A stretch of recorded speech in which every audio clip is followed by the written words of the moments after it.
Jeff and all of the volunteers that you recognized at 1 o'clock, so it takes a full team to put on events. I host running events, large running events, so it's like it's showtime, but so much goes on, and every volunteer really counts, or else it falls apart. Well, it's certainly a pleasure to be here. I remember going to the early conferences up in Breckenridge and Vail, and people get altitude sickness, so this is probably a little safer venue and easier access. But I'm going to try to fly through in 30 minutes what could be a 3-day seminar. So there is a lot on endurance training out there and all the metabolomics of that. So I'll kind of like give you an introduction to everything here today. And so let's just kind of go through. So my disclosures, I own a shoe store. I've seen a lot of these nice minimal shoes around, so that's pretty cool. I'm a board member of the Society of Metabolic Health Practitioners, got the shirt on. And so it's cool to have our own organization now to really talk about metabolism and try to be a subspecialty. I'm on the Lydiard Foundation, which is a foundation promoting endurance sports and health. Founding member with Nina of the Nutrition Coalition, and I'm an advisor for Abbott Freestyle Libre.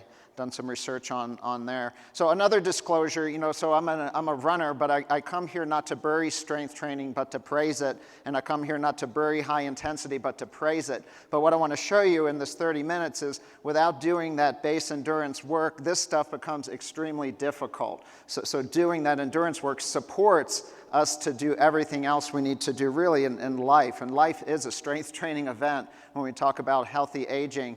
So the objectives, you could kind of read them quickly there. So we're going to give a little background just on exercise and health, as really that is the magic pill. We talk a lot about nutrition, but really without exercise, it all falls apart. What is this zone 2 thing? Is this anything new? It's really not anything new. I'm just going to help define what that is when you hear about it on podcasts and the media. Talk a little bit about lactate. When I went to medical school, lactate was associated with sepsis, and when I ran track in college, lactic acid was what made us stop running. So I think, it has this negative connotation, but I think we've learned a little bit. Lactate's like a magical fuel, so we're going to reshape lactate in your mind. And I think this is critically important, and this is what I want you really to do some reading about, is what is the difference between a high performer and a metabolic syndrome patient and how this lactate metabolism, type 1 fiber, mitochondria work, because we need to train those two groups different. And that's really important because most of us are treating the super sick. We're not treating elite athletes, but we can learn a lot from what happens in the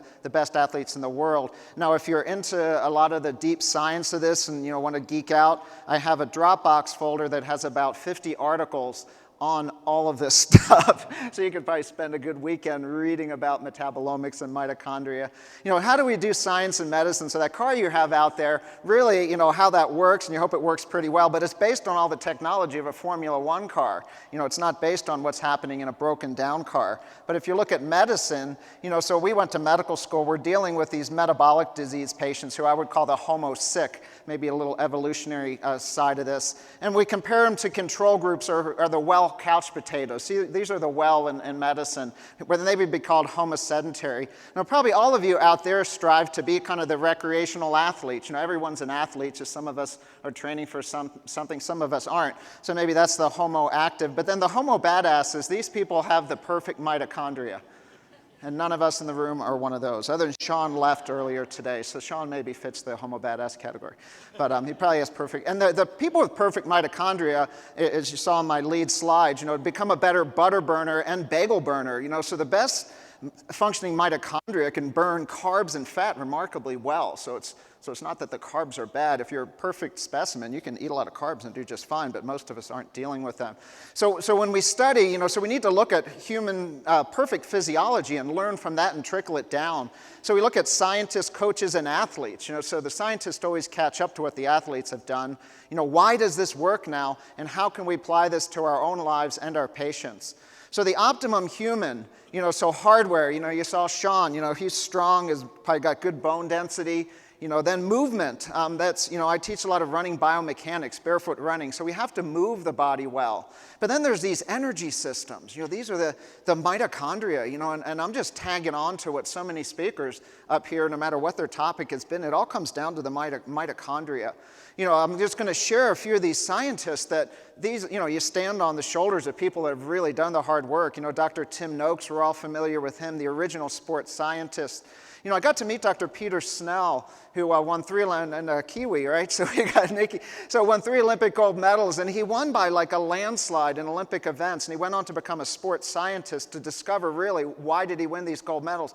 And they did all this endurance training even to win 800-meter races. So I listened to a talk of his at the end of his career, Why Slower Running Makes You Faster, dedicated to his coach Arthur Lydiard. And so it was like the deep dive into all this about 15 years ago, actually 2011, maybe not that, so 13 years ago.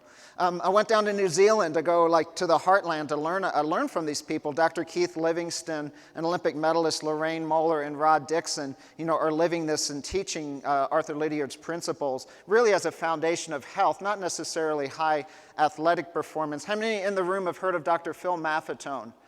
Yeah, so he's like Yoda. So like he's the guy that, back in the 80s, everyone was broken, and they go to him in the desert, and he'd tell them to slow down and get off refined carbohydrates and, come talk to me in 6 months. And they would like, restore their careers. And he wrote this book. This was really influential in my life. I think it was 2009 it was published. It was called In Fitness and in Health, because fitness doesn't mean health.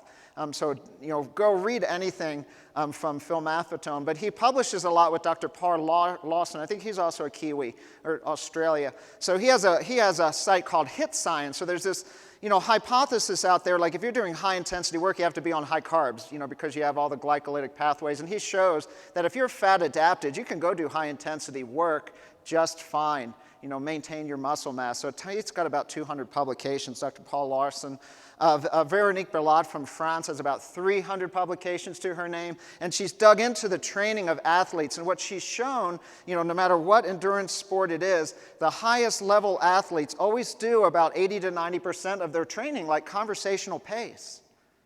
Right? And she has all the data from the Kenyans, the cross-country skiers, going back through time. So these people, and Dr. Steven Seidler, he's another one. Anyone heard of Dr. Steven Seidler?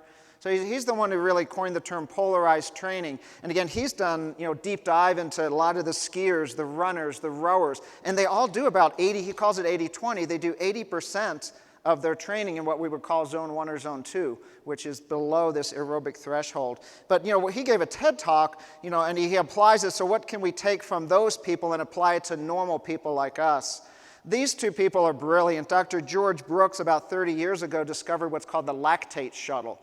I didn't fully understand that until I started reading George Brooks' work. And Inigo Samalan up the road in University of Colorado, he is the coach of Pogacar, a 2-time Tour de France winner. So he's studying Warburg, cancer, diabetes. So he's applying everything he's learning from the Team UAE, who's won multiple Tour de France's, and bringing it down to the metabolically sick patients. Dr. Dan Plews, go to his website. So he's a coach, PhD, about 100 publications, athlete himself. We all know these folks, Finney and Volexa. All this stuff is out there about fat adaptation. The coaches, so Arthur Lydiard passed away about 10 years ago, but he said champions are everywhere, you just have to train them. And he was actually the first person to develop cardiac rehab. So in New Zealand, in the 60s, if people had cardiac disease, they did this Lydiard program, which started walking, and he got them to jog 30 minutes a day. Right? And that was like, now it's like that's pretty standard, but that was, pretty rogue in America, because what do we tell cardiac patients to do in America? Rest. Yeah, you must rest the body. But he said the heart's another muscle that needs to be trained. And that gentleman there, Andy Stedman, after his coronaries, went out for a jog with this gentleman here, Bill Bowerman, who was the founder of Nike and the coach at University of Oregon.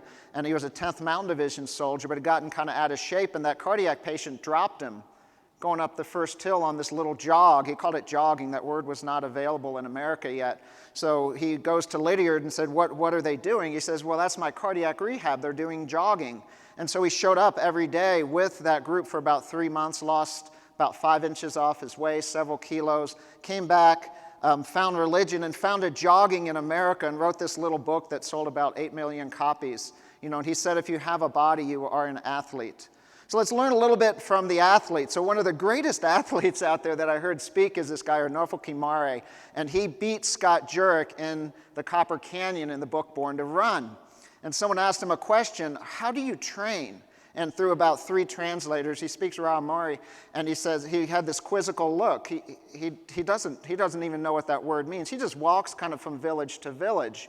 I mean, he might jog a little bit, and he beat the best ultra runner in the world. So it's like, wow. And there he is at the Boston Marathon with his full gear. Frank Short, I heard Frank talk, and he said this. He was a lawyer and an athlete. He wasn't a scientist, but he knew that the more you did harder training, the more you had to do the slow endurance training, or it would fall apart. Has anyone in the room here done a lot of intensity training without doing some easier walking endurance training and somehow fell off a cliff? Like you've just, yeah, I think all of us who've competed have gone there, and we'd keep making the same mistakes. Lorraine Muller and Rod Dixon, who I showed before, so they had some of the longest careers. Lorraine participated in 4 Olympic marathons, and Rod, he was a three-time Olympian for New Zealand. Mark Allen, many have heard that name, so he had lost 6 Ironmans to this guy, Dave Scott, and then he went out into the woods and found Maffetone, slowed down, came back, and won 6 Ironmans. He was about to quit, but people remember him for his 6 Ironman victories, but people don't understand much what went behind that. He was about to quit after losing to this guy. Tim Olson was the first person to finish the Western States 100 before the sun went down. You see, it's still light, and now it's happening more common. But Dave Scott, he ended up having a cardiac condition, and now he actually is complete opposite. He coaches a lot of triathletes, and he says, I did it all wrong. So it's interesting. They all come around. Camille Herron, who owns every world record in ultra running for women, she was an early adopter of Maffetone, lives in Oklahoma, wonderful, joyful human. So we can learn from Camille. Tour de France champs Chris Froome went on a low-carb diet, dropped several kilos, did a lot of his Zone 2 training, and sure enough, 4 Tour de France, huge.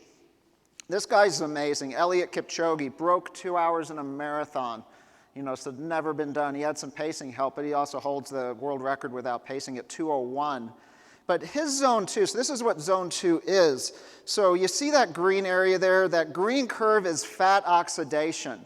Okay, so at what effort, at what pace, at what power output, at what heart rate are you maximally utilizing fat for fuel? That means you're maximally tagging into the type 1 fibers, maximally stressing the mitochondria in the type 1 fibers, which love fat for fuel. And then at a certain point, you kind of go off that cliff. So he's going out the door, and he's burning more and more and more and more fat. He's burning max fat at about a 5-minute a mile. So his Zone 2 is like, we would be dropped at 100 meters. So just because someone says Zone 2 doesn't mean it's easy. He's having a conversation at that pace, but we would, make it 50 meters and drop.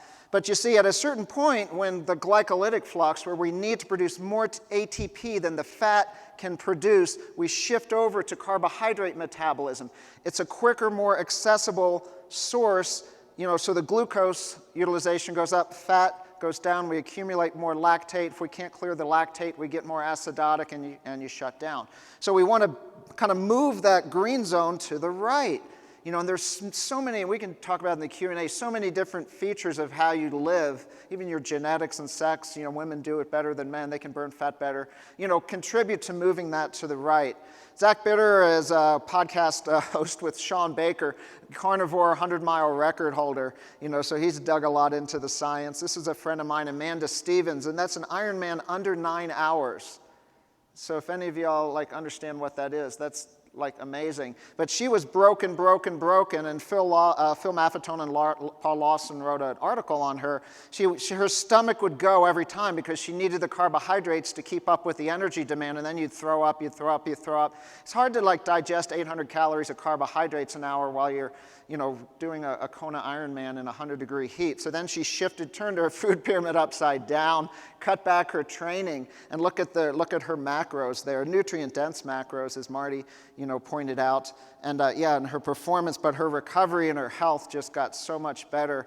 So if Andreas is here, this is the rock star of Sweden, is pretty much blown away every Olympic race in speed skating, and he spends hours and hours and years in this easier Zone 1 or Zone 2 because that allows him to do high intensity. And he has about a 60-page PDF which goes deep dive into his training if anyone's interested in Niels van der Poel. Kilian Jornet, the best mountain runner in the world. He's a massive fat burner, but he eats a lot of carbs. You're like, wait, that's a paradox. It's because his mitochondria are perfect. He eats a lot of carbs, but he never eats them before he runs. he goes out the door and he can run like 6 hours without eating anything. But most of his running is in the zone 1, zone 2 pace. But again, for him, like we could, if he's in zone 2, we wouldn't last probably 100 meters because he's super fit. Chelsea Sodaro won this year's Ironman. Trains under Dan Plews. She calls it right fuel, right time. So her training adaptation, when she first met Dan Plews, she would go out the door, carbohydrate utilization would go up, fat utilization would go down, and ultimately we're very limited in our carbohydrates. You're going to kind of, either your blood glucose will run low, glycogen depletion, you're not going to be able to sustain your pace for 8 to 9 hours. But then she shifted her diet and did different training, which is probably proprietary, how she trains with Watts. But now, as you go to the right there, she's burning more and more fat at the same power output. And that's gold. So do we have more fat to use for fuel, or do we have more carbs? Got a ton more fat. Yeah, a ton more fat for fuel. But, back to our evolutionary biology, this bird can fly 7 miles without a power bar. It's pretty amazing, uses up all of its, it's called a Niwat, it's pretty crazy. Sled dogs, so mitochondria. If you want to understand mitochondria, these dogs are amazing. 70% more mitochondria than humans. They're mostly carnivorous, and their VO2 max is, because their mitochondria are so good, 300 mils per kg per minute, without performance-enhancing drugs. So, exercise is king, nutrition is queen. Together, you've got a kingdom. Jack LaLanne. We're doctors, so a lot of the theme of this conference is Optimum Health. So we want to intervene quickly when someone is out of optimum health. That's the mitochondrial medicine. Squaring off the curve. Ken Cooper was an Air Force flight surgeon. He kind of says this, you want to stay young as long as possible and drop dead. You want to be able to get yourself off the floor at age 90. You want to be able to, walk to the store. So that is the purpose of exercise and good nutrition. You can't do one without the other. You'll let the papers in there, but exercise, this is all of the cellular adaptations to exercise that will mitigate the aging effects. So I don't need to know all this other than it's Betty good for you. Exercise. Sarcopenia. Again, I came here to praise strength training. I'm 56. I do more strength training now than I did in my younger years because I kind of have to support. I like to run for my brain, but I do strength training now to prevent this sarcopenia. 80 years old, 60% of my muscle mass is gone unless I do something about it. And you heard about what to do this morning. Spot on. What Gabrielle was saying, spot on. And Dan Lehman, I'm glad he was here. We have so much to we owe so much to people like Dan Lehman. The body's like a grandfather clock. What do you have to do to a grandfather clock every day? You've got to wind it up, right? So remember nothing else from my talk. Remember that. Breaking down silos. Okay, so we're all about diet, diet, and you see all the diet wars out there. But if we have an exercise focus, say we're kind of failing in that conversation, just something's going on, it's not working well, let's try to focus a little more on the health benefits of the exercise instead of the futile diet, regain. That's just a bad cycle for people's brains. Because we know this to be true. It is better to be fit and overweight than unfit and skinny. Okay, so the data, I have multiple articles on that, so that's non-negotiable. Fit and carrying more weight is way better than a VO2 max of nothing and you can't get off of the chair and you're skinny and your BMI is in a healthy range and your cholesterol is wonderful. The most bang for the buck is the first 30 minutes, so mortality curves. You do nothing, you die. The first 30 minutes gives you the most bang for the buck, and that's applicable to our patients. Anything after that is gravy. But the first 30 minutes is the magic. Where does the magic happen? The mitochondria. What gives people power? Mitochondria. Okay, so what matters about these mitochondria? How many we have? Are they flexible? And you saw a lot of that in earlier talks. Can these mitochondria use carbs? Can they use fat? We need them to use the fuels. Are they efficient? Can they also get lactate back in? And we'll hit that in a minute. So the efficiency of these mitochondria. Metabolic syndrome patients have broken mitochondria. Cool. So we're going to fly 10 minutes. Effects of endurance training. More capillaries, more mitochondria. Good. More capillaries, more mitochondria. We want that. We knew this in 1978. That's building a bigger engine. Diet alone does not build more mitochondria. Now, maybe there's a study on ketogenic diet and exercise and improve mitochondria, but I think, and again, who knows, exercise, because without exercise, you can't build the mitochondria. I think ketogenic diet and exercise is the secret sauce. Acetyl COA. So in the mitochondria is this compound called acetyl COA. We've got 3 different energy sources that can get to that. Fatty acids is a massive tank, 40,000 calories. Glycogen, smaller tank. And then we can make ketone bodies. Ketone bodies, glucose, but the fat, it's all about the carbons, because the long chain, short chain, medium chain fatty acids have a lot of carbons. They churn through the citric acid cycle, and we make ATP, we make energy. So the more we can get the fat in, the better. Now, when we crank up the intensity, the oxygen needed and the speed of the fat oxidation in most people is sluggish until you're fully fat adapted. So it's called glycolytic flux. We start shifting to glucose metabolism and we create lactate. Now, lactate isn't bad per se. This can be shuttled back into the mitochondria. Where does the fat come from for fuel? So we have fat right there in our muscles, intramuscular triglycerides, well-functioning mitochondria, healthy fat, as Nadir Ali talked about. That fat can be used for fuel pretty easily. And then we have fats, we're mobilized, the wiggly jigglies off ourselves. It's transported to albumin in our bloodstream, with albumin in our bloodstream, and then hits that, again, that citric acid cycle. So that's good to be able to use both of those sources. When we exercise, we recruit from the bottom up. We go out the door, we start walking, we start jogging, riding our bike. We're recruiting these type 1 fibers. These are called slow twitch fibers. They love fat. They have minimal glycogen, tons of mitochondria. You dial up the speed or you fatigue these fibers, you go into what are called type 2 fibers. Faster power, less endurance. And we want to use those. We want to recruit those. But the key, the goal is making sure we've maximized the type 1 fibers first. Zone 2 training. So what that is the top end of that type 1 system. It's what is the most power output we can do without needing to go and tap into the fast twitch. And we want to grow and grow and grow that system. So that would be called zone 2, at a physiologic level. Zone 2 and type 1 fibers, low in glycogen, they love fat. We're building this big fat-burning machine, which allows us to use carbohydrates when we need it. The carbohydrates are like the turbo. Now, there's another way to recruit these fast-twitch fibers, and Dr. Peter Snell, back in the 60s, they would go out on 2-hour runs, fasted. So these little bars here are showing fast-twitch and slow-twitch fibers. So before you go for your run, your fast-twitch and your slow-twitch fibers are filled with glycogen. So at the hour point, the slow-twitch fibers are deplete of the glycogen for the most part, but the fast-twitch fibers are still pretty full. You haven't really recruited them.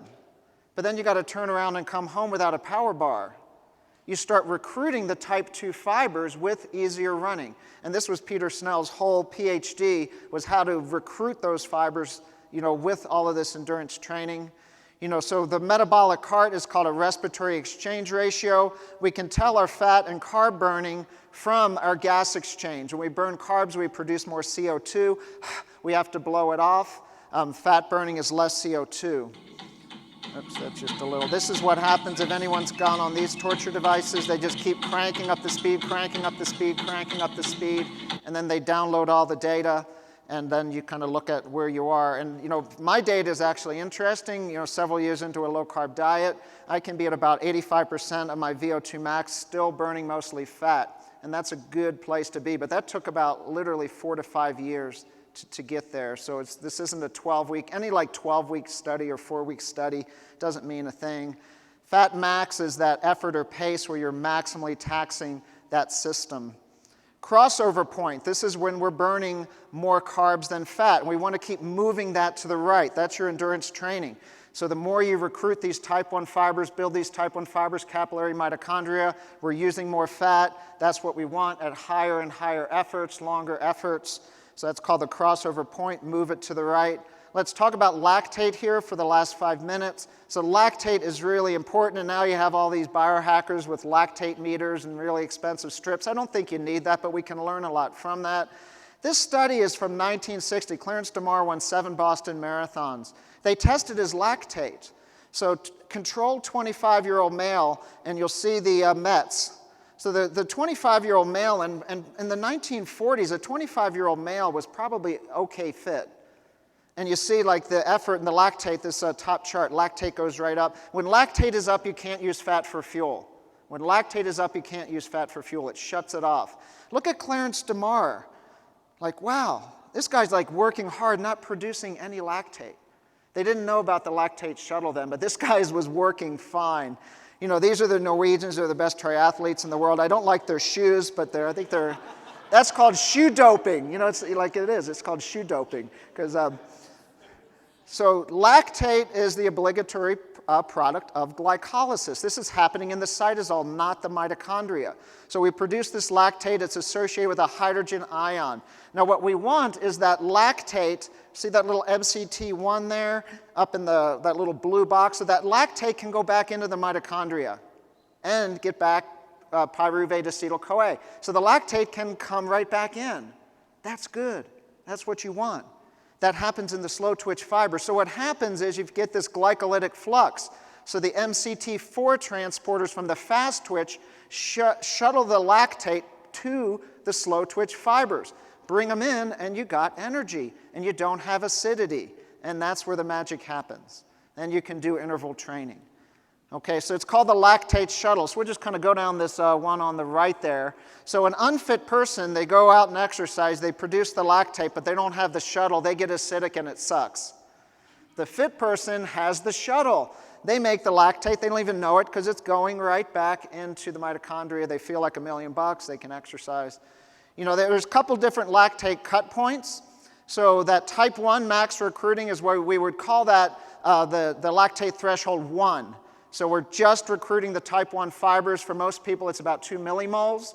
And then you kind of tighten the screws a little bit, go a little faster. You get to about 4-ish millimoles. And that's when you're using a lot of the type 2 fibers. But your type 1 fibers still kind of, you're redlining it there. You're keeping it okay. And then you dial it up a little more, right? And all of you have been there. Then you're like, I can't hold this pace. So you're training that type 1 system to be able to work at a higher effort at that maximum lactate steady state, and that's where races are won.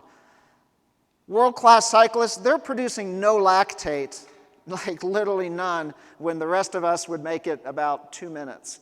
So that's the difference. They have the perfect mitochondria, and they can eat a lot of carbohydrates. The training effect pushes that curve to the right. So higher watts, less lactate. That means they have better mitochondria. It's a marker of mitochondrial function. The zones, you know, so zone 1, zone 2, this is just semantics, but this is type 1 system. Zone 3, if you hear it, then you're using the fast twitch fibers, but it's still purely aerobic. This is still aerobic environment. And then when you get into 4 or 5, it's not really anaerobic. You're still using aerobic power, but your lactate is exponentially going up where you can't clear it as much. Does that make sense? Yeah, you're all kind of knowing your own effort. For runners, this is the Lydiard pyramid. So this zone 1, zone 2 is all the 80% of the training. Then they would do stuff they would call threshold. This is kind of red line training, but it's still fully aerobic, but they're using their type 2 fibers. And then they would start to do this glycolytic work, right? So to win the race in a 1,500-meter race, they need to be able to sprint, and they need to be able to create energy really fast, even if building up acidity. So training, do we want it to be PISA or GISA? Can I go 5 more? No, almost done. Yep. We want it to be GISA, right? So big base, high, top. And this is what we did with the Air Force. So slow them down and they can perform on their PT test, which is a red line event. They all felt they needed more intervals, but none of them were limited by speed. They all could run 1 lap of the track and what they need to pass their 6-lap PT test, but none of them could do 6 laps at that speed. So it's about endurance, not speed. But it's hard when you have type A military people, they want to hammer it every day. Right? Too much anaerobic work will break you. We're not going to go through that. Just real quick on the Med-S patients, and then I'll finish there. I have all kinds of stuff on the what happens in glucose with exercise and clearing glucose and GLUT4 backdoor, but we won't have time for that. So I'll just finish with this. Endurance athletes versus the metabolically sick patients. Endurance athletes go out the door and they start burning more and more and more fat because they have great mitochondria up to a point. The recreational athlete, they just shut off fat burning pretty quick. So they become more reliant on carbs. They haven't trained their mitochondria well. So they're doing okay, but again, they're going to drop their fat burning out the door right away and burn more carbs in their little Fitbit will say I've burned this much calories, which I think is all kind of stupid. The metabolic this is Salmalon and Brooks. The metabolic syndrome patient, they get off the couch, lactate goes up. Whoa, fat burning goes down. So if we tell our Med-S patients to go do like high intensity, we're going to crush them. We're just going to crush them. So their zone 2 pace is probably something like this. I mean, we just need them to start moving a little bit and fix their diet. They are so metabolically broken compared to someone, you can't apply the same training effects. Yeah, you see as you're going across workloads, the metabolic patient, their lactate goes up, fat burning right down as soon as they get off the couch. So it's really important to understand that. Let's see, I don't know why this isn't, okay. But this is, I think, cool too, because the best athletes with the best mitochondria, they can burn the most carbs too. They can burn up to 6 grams per minute of carbs, where a diabetic patient, they can't even burn carbs well because their mitochondria suck. So yeah, that's why these Kenyan athletes can eat tons of carbs. They have perfect mitochondria, but they're burning a ton of fat too. Even though they're eating a lot of carbs, they're burning a lot of fat. And I think that's where people get confused. They're fat-burning machines because of their mitochondria. So I'm just going to, lipid droplets, Nadir talked about this, dysfunctional lipid droplets. They can't be oxidized in the mitochondria. They create all these ceramides, horrible stuff. Glucose disposal, effects of exercise, GLUT4 transport. Okay, it's the magic backdoor to clear glucose. The insulin system isn't working. So by exercising, we bring these magic transporters to the surface of the cell and can clear glucose. So that is the hidden power of exercise. We did a study with these CGMs. We taught diet, we taught exercise, and what they all learned is when they go for a walk, their glucose goes down. They saw it with the Libre. I was like, wow, that's cool. Then they learned. We just want to teach people. I'm going to finish there because I have stuff about the adverse effects of the meds and how to train, but I've hit my 30 minutes. We could hit some of this in the Q&A. Yeah. Because I did. I'm at my time. Yeah, I have to respect the time, but it's a lot of stuff.